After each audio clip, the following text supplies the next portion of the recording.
नमस्कार दोस्तों, मैं Dharmendra Verma online study with DK में आपका बहुत बहुत स्वागत करता हूं। आज का वीडियो काफ़ी होने वाला है खास, क्योंकि आज के वीडियो में आपको पर्यावरण में परिवार से संबंधित मिलने वाले हैं 120 प्रश्न, जो कि काफ़ी इंपॉर्टेंट है। छोटे से बड़े सारे प्रश्नों को इंक्लूड किया गया है। इस वीडियो के माध्यम से आपको सभी बुक्स का निचोड़ देखने को मिलेगा। सभी जितनी भी बुक्स हैं सभी में से प्रश्न लिए गए हैं। सभी विगत वर्षों के प्रश्न आपको इस वीडियो के माध्यम से देखने को मिलेगा। एग्जाम और यूपीटी कुछ प्रश्न ऐसे होंगे जो आपको नए देखने को मिलेंगे। 120 प्रश्न हैं, आपको सभी को पता है, चाहे वो सीटेट एग्जाम हो या फिर अन्य टेट एग्जाम हो, सभी में परिवार से संबंधित पूछे जाते हैं प्रश्न। तो यदि आपने इस वीडियो को कंप्लीट वॉच कर लिया तो 1 से 2 प्रश्न आपके यहाँ पर कंप्लीट हो जाएंगे। 1 से 2 अंक आपको यहाँ पर देखने को मिल जाएंगे, कहीं पर भी कौन सी भी आप एग्जाम दे रहे हो टीचर से संबंधित। तो शुरुआत करते हैं। आज का पहला प्रश्न है। सबसे पहले आपको क्या करना है, वीडियो को लाइक करना है, शेयर करना है और चैनल को सब्सक्राइब कर लेना है। और अंत में जरूर बताना है, जब 120 प्रश्न कंप्लीट हो जाएंगे, जब कमेंट्स के माध्यम से जरूर बताना है कि यहाँ पर जो वीडियो बना रहे हैं वो आपको कैसा लगा। तो शुरुआत करते हैं। आज का पहला प्रश्न है हमारा, बालक की प्राथमिक या फिर प्रथम पाठशाला कौन सी है? सरल सा है, इंपोर्टेंट है, एग्जाम में पूछा गया प्रश्न है। समाज है, विद्यालय है, परिवार है या फिर पास पड़ोस है? राइट आंसर आपका क्या होगा? परिवार। परिवार को हम इंग्लिश में क्या कहते हैं? फैमिली कहते हैं। और यह फैमिली शब्द की उत्पत्ति कहाँ से हुई है? तो ये लैटिन या फिर रोमन शब्द फैमुलस से हुई है। याद रखिएगा, एग्जाम में पूछा जाता है कि जो परिवार की उत्पत्ति हुई है, फैमिली की जो उत्पत्ति हुई है वो किस भाषा से हुई है? तो ये लैटिन या फिर रोमन भाषा से हुई है।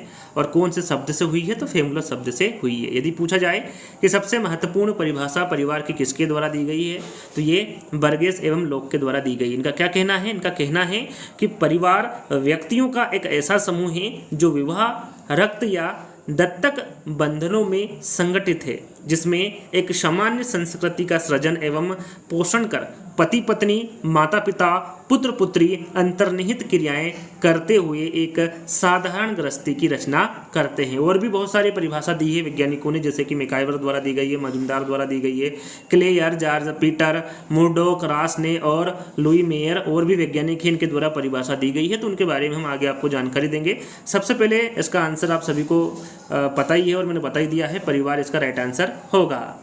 दूसरा, भारत में परिवार का अर्थ संयुक्त परिवार है, यहाँ कथन किसका है? यहाँ पर देखिए, भारत में जो पहले परिवार हुआ करते थे वो किस प्रकार के हुआ करते थे? संयुक्त परिवार हुआ करते थे, एकजुट हुआ करते थे। बहुत बड़ा परिवार हुआ करता था तो उसको संयुक्त परिवार कहते थे। वैसे आप सभी को पता होगा परिवार कितने प्रकार के होते हैं। परिवार 2 प्रकार के होते हैं, एक होता है संयुक्त परिवार और एक होता है एकल परिवार। और भी परिवार होते हैं, उनके बारे में हम आगे जानकारी आपको देंगे। तो सबसे पहले जान लेते हैं इसका आंसर क्या होगा। भारत में परिवार का अर्थ संयुक्त परिवार है, यहाँ कथन किसका है? डॉक्टर कर्वे का है, डॉक्टर एम कपाड़िया का है, रजनी कोठारी का है या फिर प्रभु का है? तो यहाँ पर जो दिया गया कथन है ये के एम कपाड़िया का कथन है। बी वाला विकल्प आपका सही होगा। तीसरा, विवाह उपरांत बने परिवार को कहते हैं, क्या कहते हैं? एकल परिवार, संयुक्त परिवार, प्रजनन परिवार या फिर मातृवंशीय परिवार? तो विवाह उपरांत बने परिवार के बारे में पूछा गया है, तो आपका राइट आंसर होगा प्रजनन परिवार। याद रखिएगा, विवाह उपरांत बने परिवार को क्या कहते हैं? प्रजनन परिवार कहते हैं। याद रखिएगा, यहाँ पर प्रजनन परिवार और प्रभव परिवार ये दोनों ही मूल परिवार के अंग हैं। याद रखिएगा, मूल परिवार को 2 भागों में बांटा है। कितने भागों में? 2 भागों में, प्रजनन परिवार और प्रभव परिवार। अब बात करते हैं किसके द्वारा बांटा गया है, तो ये वार्नर के द्वारा बांटा गया है। किसके द्वारा? वार्नर के द्वारा मूल परिवार को 2 भागों में बांटा है। पहला है प्रभव परिवार और दूसरा है प्रजनन परिवार। अब प्रभव परिवार किसे कहते हैं? तो याद रखिएगा, जिस परिवार में व्यक्ति पैदा होता है या फिर बच्चों के लिए अपने माता पिता का जो परिवार होता है वो प्रभव परिवार होता है। और प्रजनन परिवार की बात करें तो प्रजनन परिवार में माता पिता के लिए जो अपना परिवार होता है उसे क्या कहते हैं? उसे प्रजनन परिवार कहते हैं। तो दोनों के बारे में आपको जानकारी होना चाहिए। किसके द्वारा दिया गया है? तो ये वार्नर के द्वारा दिए गए मूल परिवार के 2 भाग है। तो यहाँ पर तीसरा वाला विकल्प आपका सही होगा। अगला प्रश्न, संयुक्त परिवार प्रणाली में परिवार के सभी सदस्यों पर किसका नियंत्रण रहता है? संयुक्त परिवार बड़ा होता है और इसमें जो परिवार होता है उनके सभी सदस्यों पर किसका नियंत्रण रहता है? इसके बारे में आपको बताना है। पिता का, परिवार के मुखिया का, माता का या फिर उक्त सभी का? तो सभी को पता है परिवार का जो मुखिया होता है वो दादाजी भी हो सकते हैं या फिर दादाजी नहीं है तो जो पिताजी होते हैं या फिर जो सबसे बड़ा होता है वो परिवार का मुखिया होता है। और ये सभी सदस्यों पर नियंत्रण रखता है। कौन? संयुक्त परिवार प्रणाली में जो परिवार का मुखिया होता है वो। तो यहाँ पर बी वाला विकल्प आपका सही होगा। एकल परिवार की विशेषता है। यहाँ पर देखिए एकल परिवार की विशेषता पूछी गई है, क्या होता है। सबसे पहले एकल परिवार होता क्या है, आप सभी को पता है। एकल परिवार जिसमें माता पिता और अविवाहित बच्चे होते हैं, यानी कि छोटा परिवार होता है, इसे छोटा परिवार माना गया है और ये अभी हाल ही में काफ़ी प्रचलित है। तो ये परिवार एकल परिवार होता है। इसमें कौन सी विशेषता है वो उसके बारे में बताना है। बच्चों में परिवार के सदस्यों के प्रति लगाव व अपनापन होता है, तो ये संयुक्त परिवार में होता है, ना कि एकल परिवार में।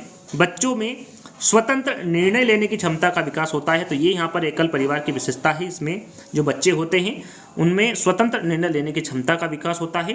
वृद्धों एवं बच्चों की देखभाल संभव है, तो ये संयुक्त परिवार में है। और बच्चों में दूसरों पर आश्रित रहने की प्रवृत्ति का विकास होता है, तो ये जो पहला, तीसरा और चौथा विकल्प हैं ये संयुक्त परिवार की विशेषता है। और एकल परिवार की विशेषता होगी कि बच्चों में स्वतंत्र निर्णय लेने की क्षमता का विकास होता है, तो ये बी वाला विकल्प आपका यहाँ पर सही होगा। अगला प्रश्न, कौन सी विशेषता परिवार की नहीं। यहाँ पर देखिए परिवार की विशेषता कौन सी नहीं है पूछा गया है। कम से कम 2 भिन्न लिंग वाले वयस्क साथ रहते हैं, ये बिल्कुल सही है। प्रत्येक सदस्य की आय भिन्न जमा की जाती है, दूसरा वाला यहाँ पर विकल्प हमारा सत्य होगा, क्योंकि जो परिवार में जो सदस्य होता है, जो मुखिया होता है, वो कितने भी परिवार में कमाने वाले होते हैं, अंत में जब सैलरी आती है तौर पर हम बात कर सकते हैं कि जो सैलरी आती है वो किसके हाथों में जाती है। अंत में जो घर का मुखिया होता है, परिवार का मुखिया होता है, उसके हाथ में सैलरी जाती है, सब जमा करके उनको दे देते हैं। तो यहाँ पर जो आय है वो भिन्न जमा नहीं होती है, तो यहाँ पर बी वाला जो विकल्प होगा वो आपका सही होगा। चलिए 7वां प्रश्न, एक परिवार से तात्पर्य है, क्या है। वर्ष 1950 के बाद बना परिवार है, एकल परिवार की बात हो रही है। प्रश्न थोड़ा पढ़ने में मिस्टेक हुआ है। प्रश्न कुछ इस प्रकार है कि एकल परिवार से आपका क्या तात्पर्य है। वर्ष 1950 के बाद बना परिवार है, परिवार जिसमें माता पिता एवं उनके बच्चे साथ रहे। संपूर्ण परिवार जिसमें बच्चे, उनके माता पिता एवं दादा दादी सब साथ रहते हो, या फिर केवल पति पत्नी साथ हो। एकल परिवार से तात्पर्य क्या होता है, जिसमें परिवार में माता पिता एवं उनके बच्चे साथ हो, ऐसे परिवार को क्या कहा जाता है, एकल परिवार कहा जाता है। दी फैमिली नामक पुस्तक किस समाज शास्त्री ने लिखी है, काफ़ी इंपॉर्टेंट है, एग्जाम में पूछा गया प्रश्न है। मेरिस जिन्सबर्ग ने, आर्गबन और नेमकॉफ ने, एडवर्ड रॉस ने, या फिर एडवर्ड सेपिर ने। यहाँ पर 4 विकल्प दिए गए हैं। राइट आंसर आपका क्या होगा, राइट आंसर आपका होगा आर्गबर्न और नेमकॉफ, इनके द्वारा दी फैमिली नामक पुस्तक लिखी गई है। अगला प्रश्न, परिवार को जीवन की प्रारंभिक पाठशाला के नाम से किसने संबोधित किया है। इंपॉर्टेंट है, परिवार को जीवन की प्रारंभिक पाठशाला के नाम से किसने संबोधित किया है। दुर्खिम ने, मैक्स वेबर ने, प्लेटो तथा अरस्तु ने, या फिर स्पेंसर ने। तो ये किया है संबोधित प्लेटो तथा अरस्तु ने। यहाँ पर तीसरा वाला विकल्प आपका सही होगा। ऐसा सामाजिक समूह जिसका एक सामान्य निवास होता है, आर्थिक सहयोग होता है तथा जिसमें प्रजनन क्रिया पाई जाती है, उसे कहते हैं, उसे क्या कहते हैं, समाज कहते हैं, परिवार कहते हैं, समुदाय कहते हैं, या फिर समिति कहते हैं। तो सरल सा प्रश्न है, ऐसा सामाजिक समूह जिसका एक सामान्य निवास होता है, आर्थिक सहयोग होता है तथा जिसमें प्रजनन क्रिया पाई जाती है, उसे क्या कहते हैं, परिवार कहते हैं। जिस परिवार में हम जन्म लेते हैं और जिस परिवार में हम जन्म देते हैं उन्हें क्रमशः कहा जाता है। थोड़ी देर पहले ही मैंने आपको बताया था प्रभु परिवार और प्रजनन परिवार के बारे में। यदि यहाँ पर आप देखेंगे तो उसी के बारे में बात हो रही है कि जिस परिवार में हम जन्म लेते हैं उस परिवार को क्या कहते हैं, प्रभु परिवार कहेंगे, और जिस परिवार में हम जन्म देते हैं उस परिवार को क्या कहेंगे, प्रजनन परिवार कहेंगे। तो आपका राइट आंसर क्या होगा, ये पहला वाला होगा।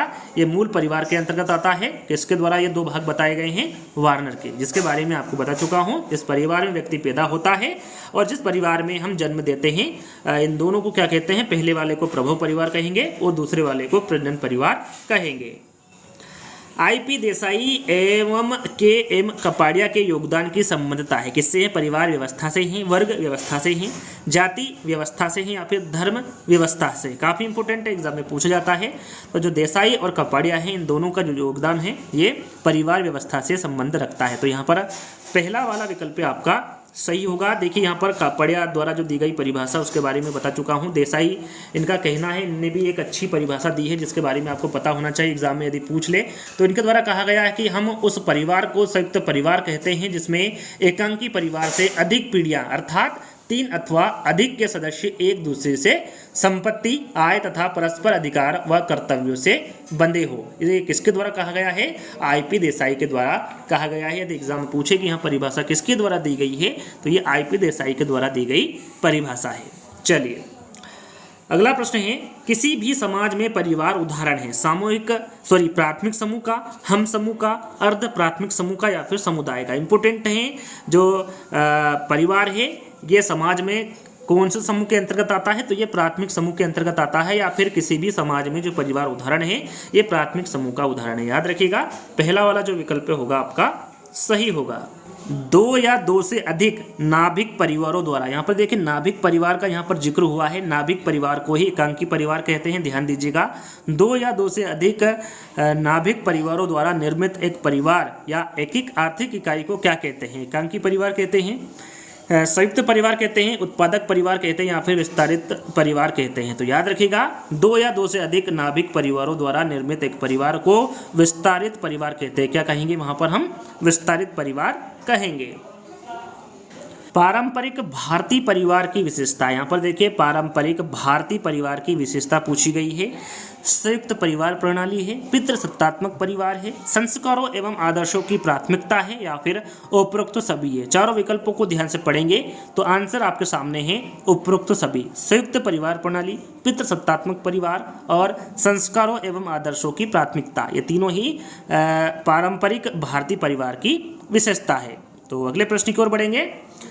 अगला प्रश्न है हमारा प्रवर का अर्थ। यहाँ पर देखिए प्रवर का अर्थ पूछा गया है, क्या होता है? गोत्र होता है, दूसरा वर होता है, श्रेष्ठ ब्राह्मण होता है या फिर समान पूर्वज, समान ऋषियों के नाम का उच्चारण करने वाला होता है। तो प्रवर का अर्थ पूछा गया है तो राइट आंसर आपका होगा समान पूर्वज, समान ऋषियों के नाम का उच्चारण करने वाला या फिर मूल ऋषि के गोत्र के बाद जिस ऋषि का नाम आता है उसे ही प्रवर कहते हैं।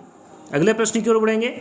अगला प्रश्न है सगोत्र विवाह निषेध है, यह किस धर्म में माना जाता है? सगोत्र विवाह निषेध यह किस धर्म में माना जाता है पूछा गया है। ईसाइयों में, मुसलमानों में, हिंदुओं में या फिर इनमें से सभी में। तो यहाँ पर आपका राइट आंसर होगा जो सगोत्र विवाह निषेध है ये हिंदू के धर्म में माना जाता है। तो राइट आंसर आपका तीसरा वाला होगा। अगला प्रश्न, विवाह की आवश्यक जैविक योग्यता है, प्रजनन की क्षमता है, शारीरिक दृष्टि से स्वस्थ होना, उपरोक्त दोनों या फिर कोई योग्यता आवश्यक नहीं है। विवाह की आवश्यक जैविक योग्यता के बारे में पूछा गया है तो इसमें प्रजनन की क्षमता और शारीरिक दृष्टि से स्वस्थ होना ये दोनों ही विवाह की आवश्यक जैविक योग्यता है। तो राइट आंसर आपका उपरोक्त दोनों होगा। निम्न में से किस विद्वान ने एक विवाह को ही विवाह का आदि स्वरूप माना है? प्रश्न को ध्यान से पढ़ना है। एक विवाह को ही विवाह का आदि स्वरूप किसके द्वारा माना गया है, किस विद्वान के द्वारा माना गया है? वेस्टरमार्क, बोगार्ट्स, मैकाइवर या फिर मर्टन। तो यहाँ पर आपका राइट आंसर होगा वेस्टरमार्क। याद रखिएगा इंपॉर्टेंट है, वेस्टरमार्क ने एक विवाह को ही विवाह का आदि स्वरूप माना है। एक समय में एक पुरुष एक स्त्री से विवाह करता है तो ऐसे विवाह को कहते हैं। एक समय में एक पुरुष एक स्त्री से विवाह करता है तो ऐसे विवाह को क्या कहते हैं? अनुलोम विवाह कहते हैं, एक विवाह कहते हैं, बहुपति विवाह कहते हैं या फिर अंतर विवाह कहते हैं। चार विकल्प हैं, इसके माध्यम से आप आंसर दे सकते हैं। देखिए यहाँ पर एक पुरुष एक ही स्त्री से विवाह कर रहा है तो वो एक विवाह कहते हैं ऐसे विवाह को। तो राइट आंसर आपका क्या होगा? यहाँ पर बी वाला होगा। चलिए, विवाह स्त्री और पुरुष के पारिवारिक जीवन में प्रवेश करने की एक संस्था है। यहाँ कथन किस विद्वान का है? यहाँ पर जो कथन दिया गया है काफी इंपोर्टेंट कथन है। किसके द्वारा दिया गया है? मैकाइवर के, मर्टन के, बोगार्ट्स के या फिर वेस्टरमार्क के। तो यहाँ पर आपका राइट आंसर होगा जो दिया गया कथन है ये बोगार्ट्स के द्वारा दिया गया कथन है। जहां पर आपको समझ में नहीं आता है आप कमेंट से के माध्यम से पूछ सकते हैं। 22वां प्रश्न है प्रेम विवाह का परंपरात्मक नाम है। प्रेम विवाह का परंपरात्मक नाम पूछा गया है, क्या है? गंधर्व विवाह है, ब्रह्म विवाह है, देव विवाह है या फिर प्रजापत्य विवाह है। तो यहाँ पर आपका राइट आंसर होगा गंधर्व विवाह। ध्यान दीजिएगा प्रश्न में पूछा क्या गया है? प्रेम विवाह के बारे में पूछा गया है कि इसका परंपरात्मक नाम क्या है। तो इसका परंपरात्मक जो नाम होगा वो गंधर्व विवाह होगा।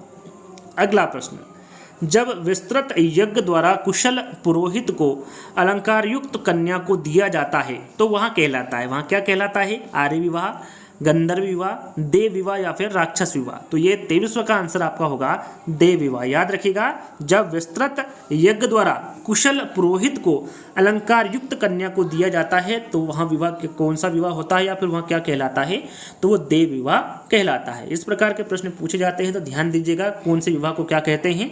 अगला प्रश्न है, वहाँ विवाह जिसमें स्त्रियां युद्धोपरांत जीतकर लाई जाती है उस विवाह को क्या कहते हैं? असुर विवाह कहते हैं, पिशाच विवाह कहते हैं, राक्षस विवाह कहते हैं या फिर इनमें से कोई नहीं। प्रश्न इंपोर्टेंट है, ध्यान दीजिएगा, आंसर आपका होगा राक्षस विवाह। वहाँ विवाह जिसमें स्त्रियां युद्धोपरांत जीतकर लाई जाती है उसे क्या कहेंगे? राक्षस विवाह कहेंगे, क्योंकि वो जबरदस्ती का विवाह होता है। अगला प्रश्न, जब विवाह का इच्छुक व्यक्ति अपनी इच्छा से कन्या के घर वालों को धन देकर विवाह करता है तो उसे क्या कहते हैं? असुर विवाह कहेंगे, राक्षस विवाह कहेंगे, पिशाच विवाह कहेंगे या फिर गंधर्व विवाह कहेंगे। 25वें का आंसर क्या होगा? यहाँ पर देखिए, जब विवाह का इच्छुक व्यक्ति अपनी इच्छा से कन्या के घर वालों को धन देकर विवाह करता है तो उसे क्या कहते हैं? तो उसे पिशाच विवाह कहेंगे। कौन सा विवाह होगा? वो पिशाच विवाह होगा। यहाँ पर तीसरा वाला 25वें का राइट आंसर होगा। अगला प्रश्न, विवाह की सफलता के लिए आवश्यक है, विवाह की सफलता के लिए क्या आवश्यक है? पर्याप्त धन संपत्ति, उत्तम घर एवं कार्य, पति पत्नी में पारंपरिक समायोजन या फिर उपरोक्त में से कोई नहीं। राइट आंसर आपका होगा, विवाह की सफलता के लिए क्या आवश्यक होता है? पति पत्नी में पारस्परिक समायोजन, ये आवश्यक होता है विवाह की सफलता के लिए। तीसरा वाला विकल्प आपका सही होगा। भारतीय समाज शास्त्री मजुमदार के अनुसार वर्तमान समय में किस विवाह का प्रचलन है? यहाँ पर देखिए, मजुमदार के अनुसार पूछा गया है कि किस विवाह का प्रचलन है? ब्रह्म विवाह, असुर विवाह, उपरोक्त दोनों या फिर उपरोक्त में से कोई नहीं। तो यहाँ पर आपका राइट आंसर होगा। यहाँ पर देखिए पूछा क्या गया है, ये आपको देखना है किसके अनुसार पूछा गया है। मजुमदार के अनुसार पूछा गया है कि वर्तमान समय में किस विवाह का प्रचलन है, तो इनके अनुसार ब्रह्म विवाह साथ में असुर विवाह दोनों ही विवाह प्रचलन में है इनके अनुसार। तो राइट आंसर आपका उपरोक्त दोनों होगा। परिवार की सामान्य विशेषता है, यहाँ पर देखिए सामान्य विशेषता परिवार की बताना है। विवाह संबंध, वंश नाम, सामान्य निवास या फिर उपरोक्त सभी। राइट आंसर आपका होगा यहाँ पर उपरोक्त सभी। और भी परिवार की सामान्य विशेषता होती जैसे कि विवाह एवं यौन संबंध, प्रजनन, नामांकरण की व्यवस्था, दीर्घकालीन समूह, साझा निवास स्थान, भावात्मक आधार, सार्वभौमिक संगठन, परस्पर आर्थिक बंधन, सामाजिक संरचना में केंद्रीय स्थिति, परिवार के सदस्यों में उत्तरदायित्व की भावना और परिवार की व्यापकता, ये सभी परिवार की विशेषता होगी। यहाँ पर देखिए जरूरी नहीं कि यहाँ पर जो 3 विकल्प दिए गए हैं इसी प्रकार की विशेषता पूछे, जो मैंने बताई ही उसमें से भी प्रश्न में पूछा जा सकता है। तो सभी विशेषताओं को आपको ध्यान में रखना है। चलिए, भारतीय परिवार का स्वरूप है मात्र सत्तात्मक है, पितृ सत्तात्मक है, मात्र स्थानीय है या फिर उपरोक्त में से कोई नहीं। तो यहाँ पर आपका राइट आंसर होगा पितृ सत्तात्मक। मात्र सत्तात्मक क्या होता है, पितृ सत्तात्मक क्या होता है, मात्र स्थानीय क्या होता है, ये आगे हम प्रश्नों के माध्यम से जानेंगे। तो राइट आंसर आपका क्या होगा? भारतीय परिवार का जो स्वरूप होगा वो पितृ सत्तात्मक होगा। तो बी वाला विकल्प आपका सही होगा। परिवार में मुखिया का मुख्य कर्तव्य क्या है? खाना बनाना है, पैसे देना है, बच्चों को पढ़ाना है या फिर सभी सदस्यों का ध्यान रखना है? तो सभी को पता है कि जो परिवार का मुखिया होता है उसका मुख्य कर्तव्य क्या होता है? सभी सदस्यों का ध्यान रखना होता है। यहाँ पर 4th वाला विकल्प आपका सही होगा। अगला प्रश्न, परिवार में एक स्त्री का क्या उद्देश्य होता है? परिवार में जो एक स्त्री होती है उसका क्या उद्देश्य होता है? आदर्श पत्नी बनना होता है, आदर्श बहू बनना होता है, आदर्श माँ बनना होता है या फिर इनमें से कोई नहीं। तो सबसे शुरू में आती है तो सबसे पहले क्या होता है? वो आदर्श बहू बनती है, फिर आदर्श पत्नी बनती है और फिर वो आदर्श माँ बनती है। तो ये सभी जो तीनों गुण हैं ये एक स्त्री में होना चाहिए। ये परिवार में एक स्त्री का उद्देश्य होता है। तो इनमें से सभी आपका राइट आंसर होगा। निम्न में से कौन सा अनौपचारिक सामाजिक नियंत्रण का एक अभिकरण है? राज्य, परिवार, विद्यालय या फिर शिक्षा? तो 32वें का आंसर होगा आपका परिवार। इंपोर्टेंट है, अनौपचारिक सामाजिक नियंत्रण के बारे में पूछा गया है। एक अभिकरण कौन सा होगा? तो वो परिवार होगा। प्रत्येक परिवार में बुढ़ापे का सहारा किसे माना जाता है? इंपोर्टेंट है, माता पिता को, बेटे को या फिर उपरोक्त सभी को? 33वें का आंसर होगा बेटे को। प्रत्येक परिवार में जो बुढ़ापे का सहारा माना जाता है वो किसको माना जाता है? बेटे को माना जाता है। अगला प्रश्न, एक परिवार में पुत्र का क्या कर्तव्य माना जाता है? बड़ों की सेवा करना, वंश चलाना, उपरोक्त दोनों या फिर उपरोक्त में से कोई नहीं। तो राइट आंसर आपको क्या होगा? एक परिवार में जो पुत्र का कर्तव्य माना जाता है वो बड़ों की सेवा करना, साथ में वंश चलाना। राइट आंसर आपका क्या होगा? उपरोक्त दोनों होगा।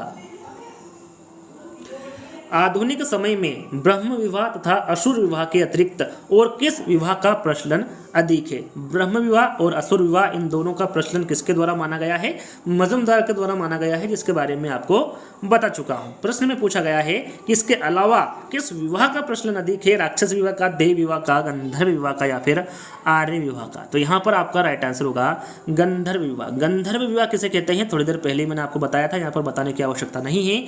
आधुनिक समय में ब्रह्म विवाह तथा असुर विवाह के अतिरिक्त गंधर्व विवाह का प्रचलन अधिक है। यहाँ पर तीसरा वाला विकल्प आपका सही है।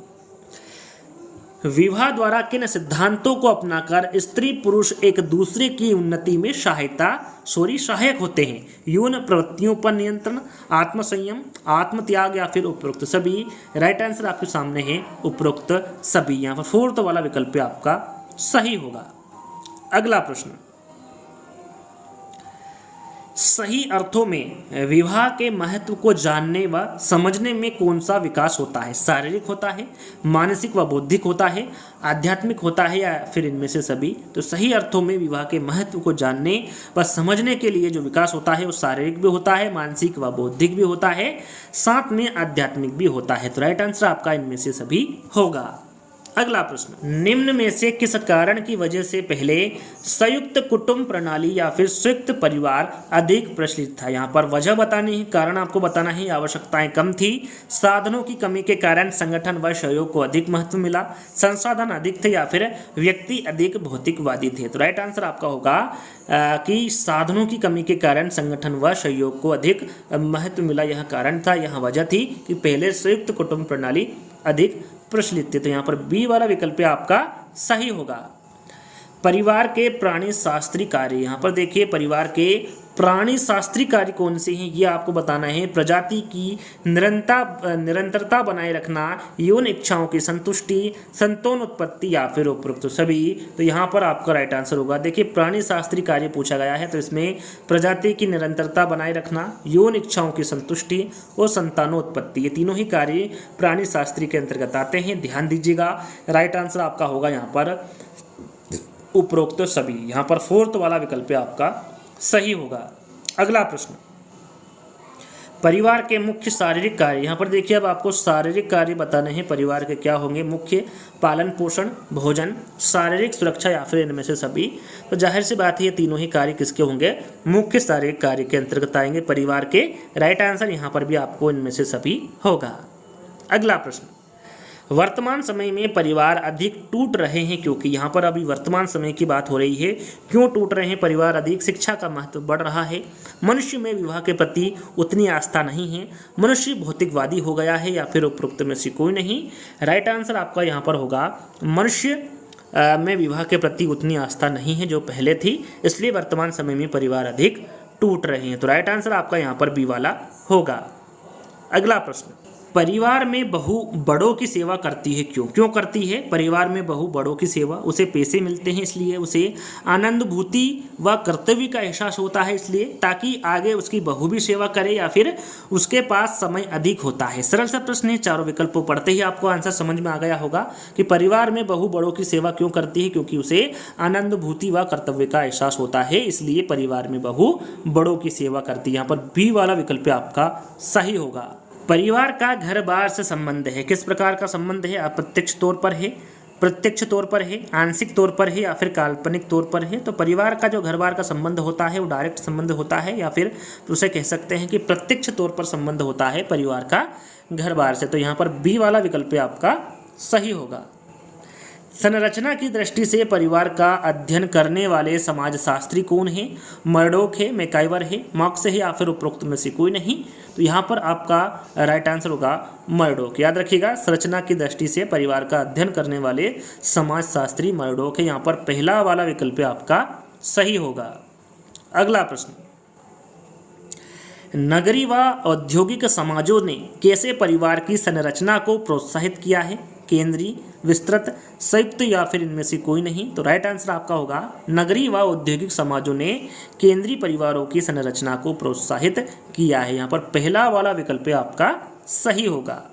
अगला प्रश्न, निम्न में से कौन सा परिवार का प्राथमिक कार्य नहीं है। यहाँ पर देखिए प्राथमिक कार्य कौन सा नहीं है पूछा गया है। प्राणी शास्त्र कार्य, मनोवैज्ञानिक कार्य, समाजीकरण का कार्य या फिर शैक्षणिक कार्य। यहाँ पर प्राथमिक कार्य कौन सा नहीं है परिवार का, ये पूछा गया है। आपका राइट आंसर होगा प्राणी शास्त्र कार्य। जो प्राणी शास्त्र कार्य कौन कौन से हैं मैंने प्रश्न के माध्यम से आपको बता चुका हूँ। राइट आंसर आपका पहला वाला होगा, ये परिवार का प्राथमिक कार्य नहीं है। अगला प्रश्न, जिन परिवारों में वंश माता से चलता है, ध्यान दीजिएगा, जिन परिवारों में वंश माता से चलता है उस परिवार के लोग आपस में कहलाते हैं। क्या कहलाते हैं? उस परिवार के लोग आपस में, तो उस परिवार के जो लोग हैं वो आपस में मातृवंशी बंधुजन कहलाते हैं। ध्यान दीजिएगा, जिस परिवार में वंश माता से चलता है उस परिवार के लोग आपस में मातृवंशी बंधुजन कहलाते हैं। और यदि प्रश्न में पूछे कि जिन परिवारों में वंश पिता से चलता है उस परिवार के लोग आपस में क्या कहलाते हैं, तो उस परिवार के लोग आपस में मातृवंशी बंधुजन कहलाते हैं। तो यहाँ पर माता से चलने वाले वंश के बारे में पूछा गया है तो वो मातृवंशी बंधुजन होगा। अगला प्रश्न, माता के पास सत्ता वाला परिवार है तो मातृ सत्तात्मक है, पितृ सत्तात्मक है, पितृवंशी या फिर पितृ स्थायी है। तो यहाँ पर देखिए माता के पास सत्ता वाला परिवार के बारे में पूछा गया है तो मातृ सत्तात्मक होगा, और पिता के पास सत्ता वाला परिवार क्या कहलाता है, तो पितृ सत्तात्मक कहलाता है। तो माता के पास पूछा गया है तो आपका राइट आंसर मातृ सत्तात्मक होगा। यहाँ पर पहला वाला विकल्प आपका सही होगा। अगला प्रश्न, वहाँ परिवार कौन सा है जिसमें पति पत्नी अपने अविवाहित बच्चों के साथ रहते हैं, एकांकी, संयुक्त, विस्तृत या फिर इनमें से कोई नहीं। मैं आपको बता चुका हूँ, जिसमें पति पत्नी एवं अविवाहित बच्चे होते हैं उस परिवार को एकांकी परिवार कहते हैं। अगला प्रश्न, रीढ़ के अनुसार कौन सा परिवार का मुख्य कार्य नहीं है। यहाँ पर देखिए प्रश्न को ध्यान से पढ़ना है, कौन सा मुख्य कार्य नहीं है, किसके अनुसार, रीढ़ के अनुसार। सामाजिक सुरक्षा, वंश वृद्धि, सामाजिकरण या फिर यौन इच्छा की पूर्ति। तो यहाँ पर 50वें का आंसर होगा आपका सामाजिक सुरक्षा। ये रीढ़ के अनुसार परिवार का मुख्य कार्य नहीं है। आगबर्न एवं निमकोफ के अनुसार कौन सा परिवार का मुख्य कार्य नहीं है। अब यहाँ पर देखिए आगबर्न एवं निमकोफ के अनुसार पूछा गया है परिवार का मुख्य कार्य कौन सा नहीं है। क्रीड़ा, प्रशिक्षण, स्नेह व प्रेम, आर्थिक कार्य या फिर रक्षा संबंधी कार्य। तो यहाँ पर आपका राइट आंसर होगा जो पहला वाला विकल्प होगा क्रीड़ा प्रशिक्षण, ये परिवार का मुख्य कार्य नहीं है आर्गमन एवं निमकोफ के अनुसार। अगला प्रश्न, किंग्सले डेविस ने किस पारिवारिक कार्य पर बल नहीं दिया है। प्रश्न को ध्यान से पढ़ना है, किंग्सले डेविस ने किस पारिवारिक कार्य पर बल नहीं दिया है। धर्म का पालन, प्रजनन, स्थान निर्धारण या फिर सामाजिकरण। तो यहाँ पर आपका राइट आंसर होगा धर्म पालन। याद रखिएगा, धर्म पालन पर बल नहीं दिया गया है किंग्सले डेविस ने। तो यहाँ पर पहला वाला विकल्प आपका सही होगा। अगला प्रश्न, परिवार की उत्पत्ति के उद्विकासी सिद्धांत का समर्थन किसके द्वारा किया गया है। टाइलर, फ्रेजर, स्पेंसर या फिर मॉर्गन। इंपॉर्टेंट प्रश्न है, यहाँ पर आपका राइट आंसर होगा फ्रेजर। परिवार की उत्पत्ति के उद्विकासी सिद्धांत का जो समर्थक हैं वो फ्रेजर होंगे। यहाँ पर बी वाला विकल्प आपका सही होगा। उत्तराधिकार का वह नियम जिसमें सदस्य जन्म से ही पारिवारिक संपत्ति का अधिकार बन जाता है वह होता है। दाय भाग है, मिताक्षरा है, सहपिंड है या फिर सगोत्र है। तो यहाँ पर आपका राइट आंसर होगा वह नियम मिताक्षरा का नियम है। यहाँ पर देखिए एक प्रश्न और बनता है कि हिंदू संयुक्त परिवार को संपत्ति के अधिकार की दृष्टि से कितने भागों में बांटा जा सकता है। तो इसको 2 भागों में बांटा जा सकता है। याद रखिएगा, हिंदू संयुक्त परिवार को संपत्ति के अधिकार की दृष्टि से 2 भागों में बांटा जा सकता है। एक है मिताक्षरा का नियम और दूसरा है दाय भाग का नियम। मिताक्षरा के नियम के बारे में आप जान ही गए होंगे। मिताक्षरा का नियम वह नियम है जिसमें सदस्य जन्म से ही पारिवारिक संपत्ति का अधिकार बन जाता है। साथ में आपको ध्यान देना है कि यहाँ पर जो नियम है ये संपूर्ण भारत में प्रचलित है, लेकिन जो दाय भाग का नियम है ये संपूर्ण भारत में प्रचलित नहीं है। इसका जो प्रचलन है वो केवल बंगाल में ही है। और दाय भाग का नियम जिसमें संपत्ति पर अधिकार उन परिवारों के सदस्यों तक ही सीमित है जो मूल व्यक्ति को पिंडदान कर सकते हैं। इस नियम के अंतर्गत पूछे प्रश्न कुछ इस प्रकार पूछा जाएगा कि उत्तराधिकार का वह नियम जिसमें संपत्ति पर अधिकार उन परिवारों के सदस्यों तक ही सीमित है जो मूल व्यक्ति को पिंडदान कर सकते हैं, वह नियम कौन सा है? तो वह दाय भाग का नियम है। और प्रश्न में पूछे कि वह नियम जिसमें सदस्य जन्म से ही पारिवारिक संपत्ति का अधिकार बन जाता है, वह नियम कौन सा होगा? तो वह मिताक्षरा का नियम होगा। एक प्रश्न और पूछा जाता है कि मिताक्षरा का जो नियम है इसके प्रवर्तक कौन है? तो इसके प्रवर्तक होंगे विज्ञानेश्वर। कौन होंगे? विज्ञानेश्वर। ये मिताक्षरा नियम के प्रवर्तक है। एग्जाम में पूछा जाता है और पूछा भी गया है, तो विज्ञानेश्वर आपको ध्यान में रखना है। तो राइट आंसर आप समझ ही गए होंगे, इसका राइट आंसर क्या होगा? आपका बी वाला होगा। चलो, रिश्तेदारी व्यवस्था में यहाँ पर देखिए रिश्तेदारी से संबंधित 2-3 परिभाषा आपको बैक टू बैक मिलेगी, तो आपको ध्यान देना है। इंपोर्टेंट परिभाषा है। रिश्तेदारी व्यवस्था में समाज द्वारा मान्यता प्राप्त वे संबंध आ सकते हैं जो कि अनुमानित और वास्तविक वंशानुवली संबंधों पर आधारित हो। रिश्तेदारी की यहाँ परिभाषा है, ये निम्नांकित में से किस विद्वान के द्वारा दी गई है? रिवर्स के, मैकाइवर एवं पेज के, विनिक के या फिर प्रोफेसर ग्रीन के? तो यहाँ पर जो दी गई परिभाषा है ये चार्ल्स विनिक के द्वारा दी गई परिभाषा है। रिश्तेदारी सामाजिक उद्देश्यों के लिए स्वीकृत वंश संबंध है जो कि सामाजिक संबंधों के परंपरात्मक संबंधों का आधार है। यहाँ पर जो दी गई परिभाषा है ये किसके द्वारा दी गई है? मेयर, बोगार्ट्स, विनिक या फिर ब्राउन? तो यहाँ पर जो दी गई परिभाषा है ये रेडक्लिफ ब्राउन के द्वारा दी गई परिभाषा है। अगला प्रश्न, रिश्तेदारी की अत्यंत सरल परिभाषा यह है कि रिश्तेदारी केवल मात्र स्वजन अर्थात वास्तविक, ख्यात अथवा कल्पित समरक्तता वाले व्यक्तियों के मध्य संबंध है। यहाँ जो परिभाषा दी है ये किसके द्वारा दी गई है? रिवर्स के द्वारा, फॉक्स के द्वारा, मैकाइवर के या फिर हेनरी मेन के? तो यहाँ पर जो दी गई परिभाषा है यह रॉबिन फॉक्स के द्वारा दी गई परिभाषा है। अगला प्रश्न, माता पिता, पुत्र पुत्री, भाई बहन कहलाते हैं। जो संबंध है ये किस प्रकार का संबंध कहलाता है? रक्त संबंधी है, विवाह संबंधी है, तृतीयक संबंधी या फिर व्यक्तिक संबंधी है? तो यहाँ पर राइट आंसर होगा माता पिता, पुत्र पुत्री और भाई बहन का जो संबंध है ये रक्त संबंधी कहलाते हैं। क्या कहलाएंगे? ये रक्त संबंधी कहलाएंगे।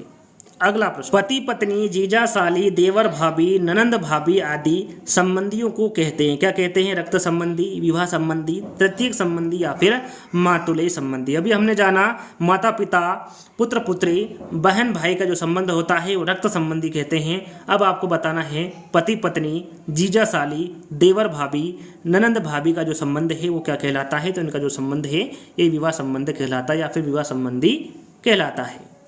अगला प्रश्न, मिताक्षरा नियम के प्रवर्तक है। यहाँ पर देखिए मिताक्षरा नियम के प्रवर्तक अभी हाल ही मैंने आपको बताया था ज्ञानेश्वर है, विज्ञानेश्वर है, वात्स्यायन है या फिर याज्ञवल्क्य है। तो इसके बारे में आपको बता चुका हूँ कि जो मिताक्षरा नियम है इसके प्रवर्तक कौन है? विज्ञानेश्वर होंगे। परिवार की उत्पत्ति के एक विवाही सिद्धांत के प्रतिपादक किसको माना जाता है? मार्गन को, स्पेंसर को, दुखिम को या फिर टाइलर को? तो 61वें का आंसर आपका होगा स्पेंसर। याद रखिएगा, इंपोर्टेंट है। परिवार की उत्पत्ति के एक विवाही सिद्धांत के प्रतिपादक किसको माना जाता है? स्पेंसर को माना जाता है। अगला प्रश्न, विद्यालय को बचपन का घर किसने कहा है? केमिनियस ने कहा है, मॉन्टेसरी ने कहा है, फ्रोबेल ने कहा है या फिर रेमांड ने कहा है? याद रखिएगा, इंपोर्टेंट है। ये किसके द्वारा कहा गया है? मॉन्टेसरी के द्वारा विद्यालय को बचपन का घर कहा गया है। परिवार शिक्षा का सर्वोत्तम स्थान और बालक का प्रथम विद्यालय है, यहाँ किसके द्वारा कहा गया? पेस्टालोजी, मैजनी, बोगार्ट्स या फिर काम्टे? तो यहाँ पर आपका राइट आंसर होगा पेस्टालोजी। दी गई परिभाषा है कि परिवार शिक्षा का सर्वोत्तम स्थान और बालक का प्रथम विद्यालय है, यहाँ पेस्टालोजी के द्वारा कहा गया। परंपरागत हिंदू परिवार का स्वरूप किस प्रकार का था? संयुक्त परिवार, विघटित परिवार, विस्तृत परिवार या फिर सामान्य परिवार? तो सभी को पता है, इसके बारे में पहले ही बता चुका हूं कि परंपरागत हिंदू परिवार का जो स्वरूप है वो संयुक्त परिवार का था। तो यहाँ पर पहला वाला विकल्प आपका सही होगा। अगला प्रश्न, हिस्टोरी ऑफ ह्यूमन मैरिज नामक जो पुस्तक है इसके लेखक कौन है? वेस्टर्न मार्क है, किम्बल यंग है, ऑस्कर लेविस या फिर किंग्सले डेविस? तो दी गई जो पुस्तक है इसके लेखक कौन होंगे? वेस्टर्न मार्क हो गए। Western mark history of human marriage नामक पुस्तक के लेखक है। अगला प्रश्न, परिवार शब्द अंग्रेजी शब्द फैमिली का हिंदी रूपांतरण है। फैमिली शब्द की उत्पत्ति लैटिन भाषा के किस शब्द से हुई है? तो शुरू में ही मैं आपको बता चुका हूँ, ये फैमुलस शब्द से हुई है। अगला प्रश्न, परिवार की उत्पत्ति के संबंध में पितृसत्तात्मक सिद्धांत का प्रतिपादन किसने किया था? मैकाइवर और पेज ने, प्लेटो तथा अरस्तु ने, श्री बेकोफेन ने या फिर स्पेंसर ने। तो ये जो प्रतिपादन किया था ये मैकाइवर और पेज के द्वारा किया गया था, परिवार की उत्पत्ति के संबंध में पितृसत्तात्मक सिद्धांत। यहाँ पर पहला वाला विकल्प आपका सही होगा।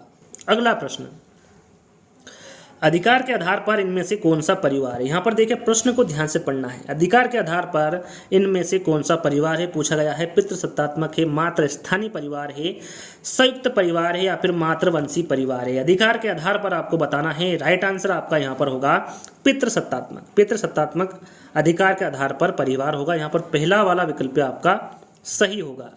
अधिकार के आधार पर इनमें से कौन सा परिवार है, प्रश्न को ध्यान से पढ़ना है। अधिकार के आधार पर पूछा गया है इनमें से कौन सा परिवार है।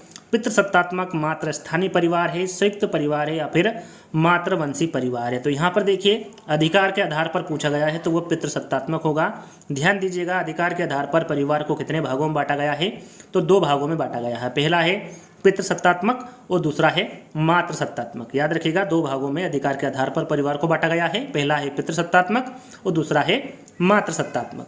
अगला प्रश्न, इनमें से परिवार का कौन सा जैविकी कार्य। यहाँ पर देखिए जैविकी कार्य पूछा गया है। संतानोत्पत्ति है, स्थिति प्रदान करना है, धनोपार्जन करना है या फिर मनोरंजन करना है। तो जैविकी कार्य पूछा गया है परिवार का, तो संतानोत्पत्ति करना है। यहाँ पर पहला वाला विकल्प आपका सही होगा।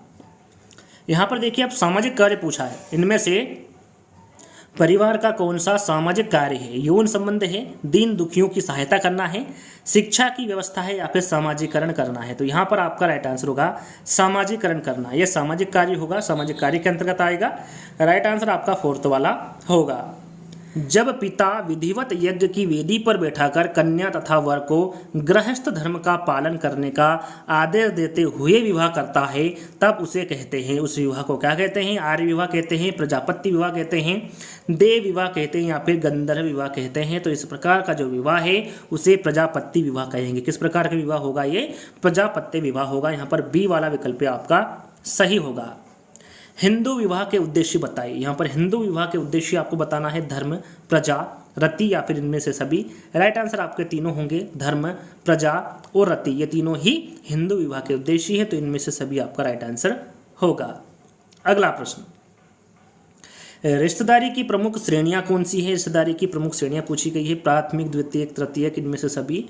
तो रिश्तेदारी की जो श्रेणियां होती हैं प्राथमिक, द्वितीयक और तृतीयक, के तीनों ही श्रेणियां रिश्तेदारी की हैं। तो राइट आंसर आपका इनमें से सभी होगा।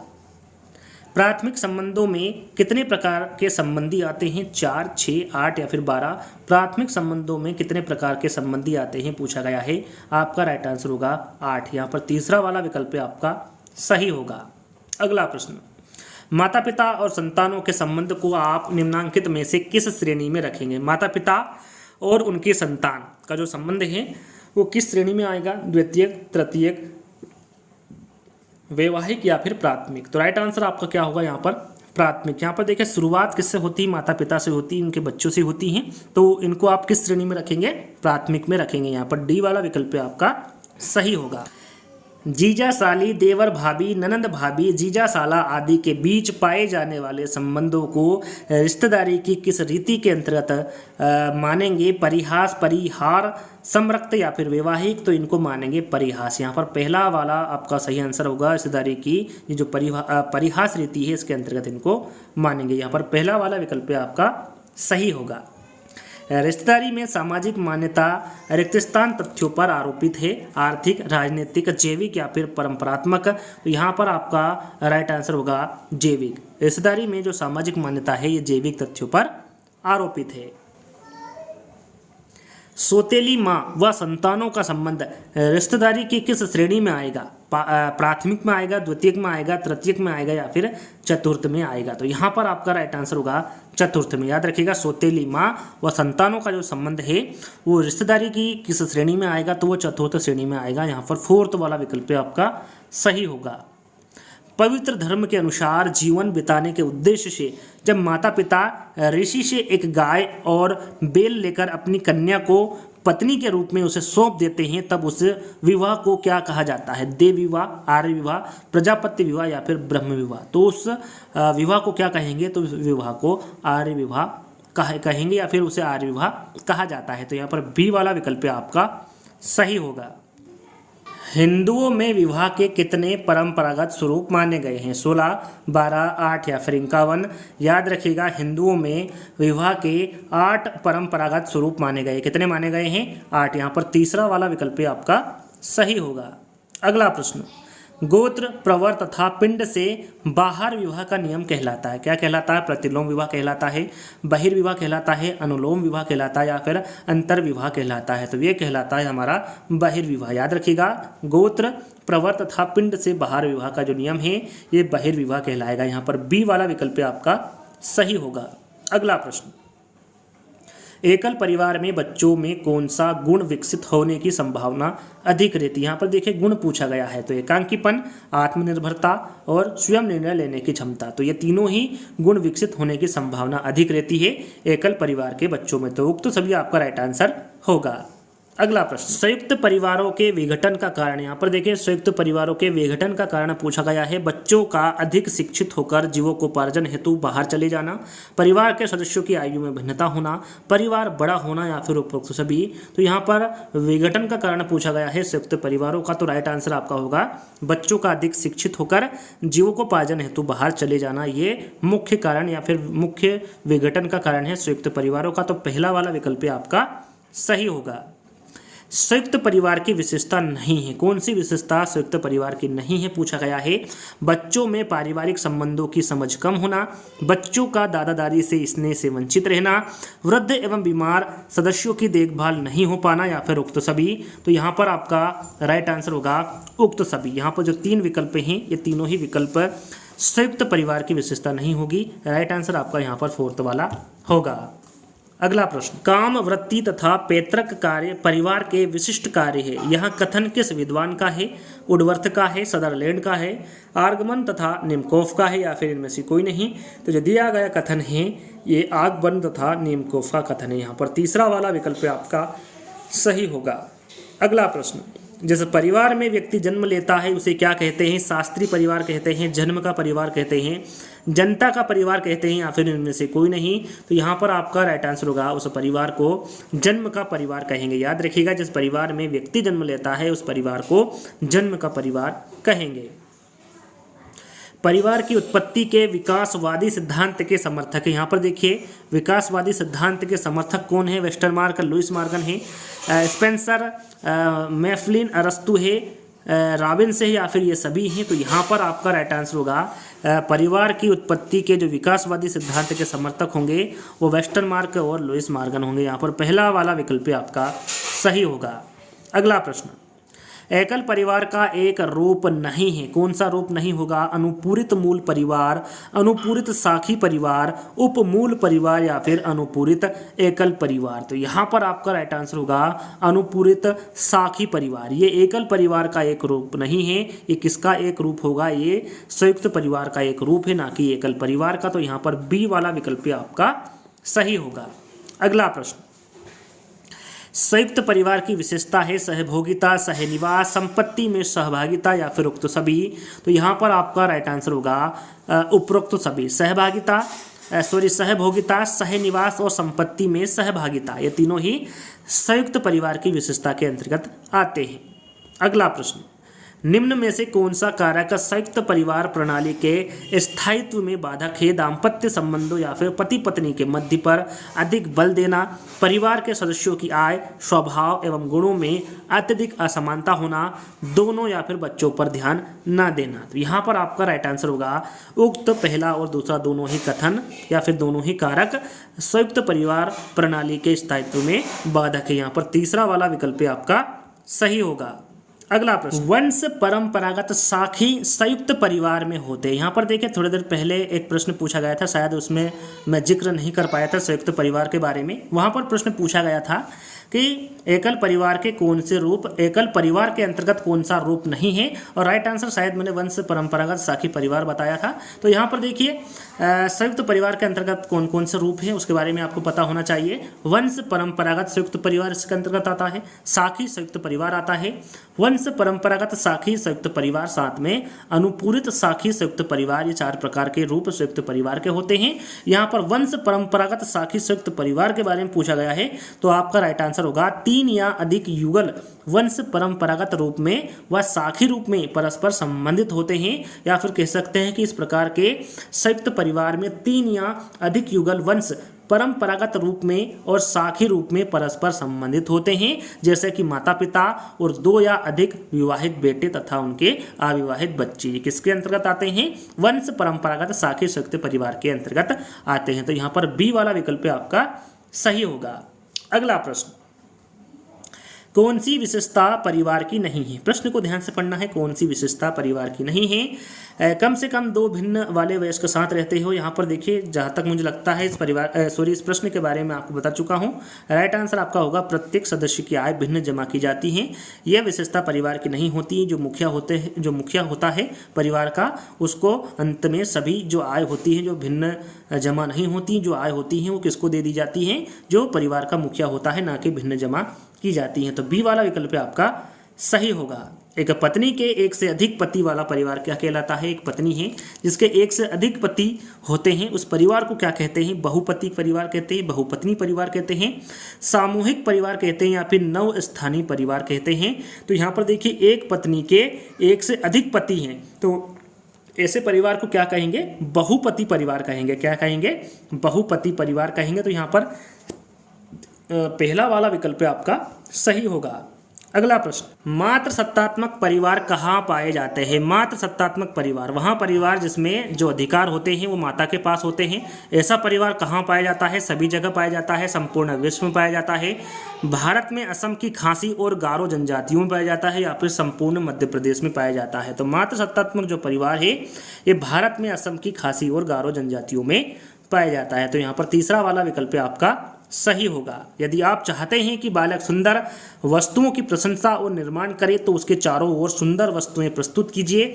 यह कथन किसका है? सुकरात का है, प्लेटो का है, अरस्तु का है, या फिर पेस्टालोजी का है?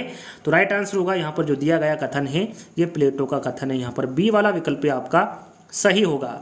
अगला प्रश्न, बालक नागरिकता का प्रथम पाठ माता के चुंबन और पिता के संरक्षण के बीच सीखता है। यहाँ कथन किस दार्शनिक का है? काफ़ी इंपॉर्टेंट कथन है। के.जी. सईदन का है, हुमायूं कबीर का है, मैजिनी का है, या फिर जेम्स का है? तो यहाँ पर जो दिया गया कथन है ये मैजिनी का कथन है। यहाँ पर तीसरा वाला विकल्प आपका सही होगा। सामूहिक प्रतिनिधान या चेतना के आधार पर व्यक्ति और समाज के बारे में किस विद्वान ने सिद्धांत प्रतिपादित किया है? दुर्खिम ने, हॉब्स ने, लॉक ने, या फिर रूसो ने? तो यहाँ पर आपका राइट आंसर होगा दुर्खिम। सामूहिक प्रतिनिधान या चेतना के आधार पर व्यक्ति और समाज के बारे में दुर्खिम विद्वान ने सिद्धांत प्रतिपादित किया है। यहाँ पर पहला वाला विकल्प आपका सही होगा। अगला प्रश्न, कौन सा सिद्धांत व्यक्ति और समाज से संबंधित नहीं है? सामाजिक अनुबंधन सिद्धांत, सामाजिक समझौता सिद्धांत, मार्क्सवादी सिद्धांत, या फिर सामूहिक मन का सिद्धांत? तो यहाँ पर राइट आंसर होगा मार्क्सवादी सिद्धांत। ये व्यक्ति और समाज से संबंधित नहीं है। अगला प्रश्न, सामाजिकरण के निम्नलिखित साधनों में से कौन सा साधन औपचारिक? यहाँ पर देखिए औपचारिक पूछा गया है, धर्म, प्रथा, परिवार, या फिर शिक्षा? राइट आंसर आपका होगा शिक्षा। यदि अनौपचारिक पूछा जाता तो आपका राइट आंसर क्या होता? परिवार। लेकिन यहाँ पर औपचारिक कथन पूछा गया है, औपचारिक साधन पूछा गया है, तो राइट आंसर आपका क्या होगा? शिक्षा होगा। सामाजिक अंतःक्रिया के लिए सदस्यों में से महत्वपूर्ण क्या है? निकटता है, भ्रातृत्व है, पारंपरिक जागरूकता है, या फिर स्थायी संबंध है? यहाँ पर आपका राइट आंसर होगा पारंपरिक जागरूकता। यह सामाजिक अंतःक्रिया के लिए सदस्यों में महत्वपूर्ण है। तो यहाँ पर तीसरा वाला विकल्प आपका सही होगा। सामाजिक प्रतिनिधान की अवधारणा किसके द्वारा दी गई है? टेफ्ट के, दुर्खिम के, वेबर के, या फिर ऑकबर्न के? तो यहाँ पर राइट आंसर होगा ई दुर्खिम के। सामाजिक प्रतिनिधान की जो अवधारणा दी गई है ये ई दुर्खिम के द्वारा दी गई है। किसने कहा मनुष्य स्वभाव व आवश्यकता से एक सामाजिक प्राणी है? बाटोमोर ने, प्लेटो ने, पेरेटो ने, या फिर अरस्तु ने? तो ये कहा है अरस्तु ने। याद रखिएगा, अरस्तु का कहना है कि मनुष्य स्वभाव व आवश्यकताओं से एक सामाजिक प्राणी है।